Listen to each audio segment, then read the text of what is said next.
नागरिजुलि बियाब दुलाराय बाथौ गौथुमनि खुंगा 54थि गोथार बाथौ फोरबोआ दिनैनिफ्राय जागायबाय।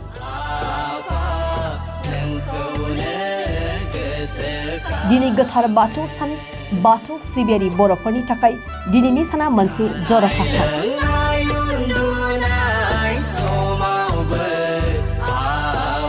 बाथौ धोरोमा बर'नि आंगो धोरोम। बाथौ सानखौ बर'फ्रा दिनै बायदि हाबाफारि लानानै गुबुन गुबुन जायगायाव फालिदों।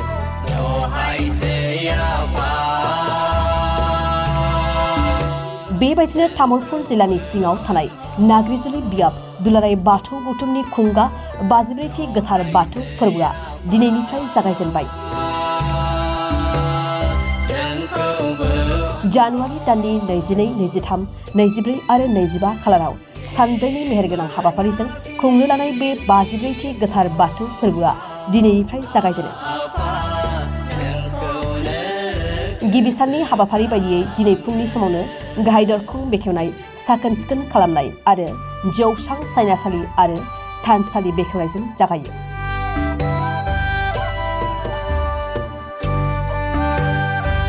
दुलाराय बाथौ गौथुमनि धोरोमारि गोथार फिरफिलाखौ बिरहोयो नागरिजुलि बियाब दुलाराय बाथौ गौथुमनि आफादगिरि रामेश्वर बर'आ।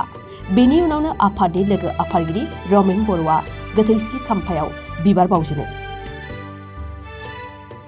धोरोमारि सावराय जथुम आरो दौरिफोरनि सावराय मेल, खेराइ मोसानाय बादायलायनाय बायदि बायदि मेहेरगोनां हाबाफारियाव बेखेवगिरि महरै नुजाथिफैगोन आसाम आयेन आफादनि बुंथिगिरि बिश्वजित दैमारी, तामुलपुर विधानसभा बियाबनि एमसिएलए जलेन दैमारी, बिटिआरनि मावफुं सोद्रोमा रनेन्द्र नार्जारी आरो बिटिसिनि बारग' मावफुं सोद्रोमा गणेश कसारिया।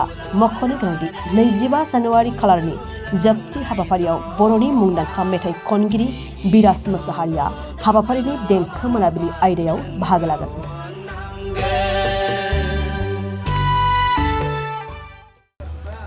नागरिजुलि बियाबनि जिथु बाथौ फोरबो खुंगा 54थि बियो मैयानिफ्राय जागायबाय। 22, 23, 24, 25 बेयाव जोंहा गोबां मेहेरगोनां हाबाफारि दोङो।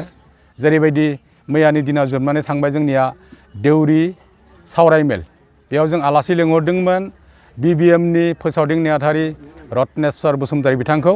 बिथाङा जोंनो मेहेरगोनां बिबुंथिजों गोबां गियान होनो गालांबाय देउरिया माबायदि जानांगौ बिनि सोमोन्दै।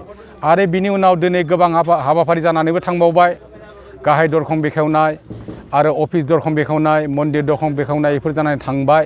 दा आरो गोबां हाबाफारि दंबावो मावफुंनो। जेरैबायदि बिफां गायनाय, जों बेयाव मोजां हाबाफारि लाबावदों। बे हाबाफारिया स्वच्छ भारत अभियान, साखोन सिखोन। जोंनि बर' हारिया साखोन सिखोनै थानो मोजां मोनखायो। बे हाबाफारिखौबो जों लादो, बेखौ मावफुंनाय जाबाय।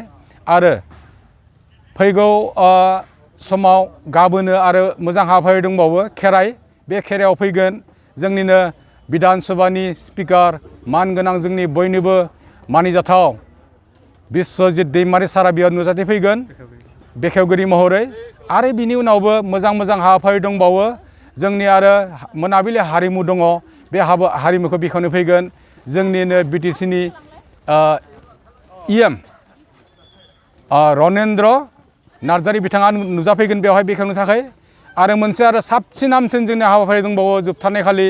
बेयाव जोंनि बड'लेण्डनि बयनिख्रुइबो मुंदांखा खनगिरि मानगोनां बिराज मोसाहारि बिथाङाबो बेयाव नुजाथिफैगोन। बेखायनो गासै जोंनि नागरिजुलि बियाबनि बाथौ सिबियारि रायजो राजा नोंथांमोनखौ बेयाव लैहोरै बाहागो लानो खावलायदों आं आफादगिरि महरै। आरो खेराइ नायनो थाखाय गासैखौबो गथ' गथाय बोराय बुरि आङो हांख्रायनाय जाबाय गौथुमनि जानानै। मोसानाय जोंनियाव बादायलायनाय दोङो। जोंनि मोसानो मोजां मोनग्रा जिथु जोंनि जाखांफुनाय लाइमोन सेंग्रा सिख्लाफोरा बेयाव मोसानाय बादायलायनायाव बाहागो लानो हाफैगोन। मोजां जोंनियाव माने बान्था दङ।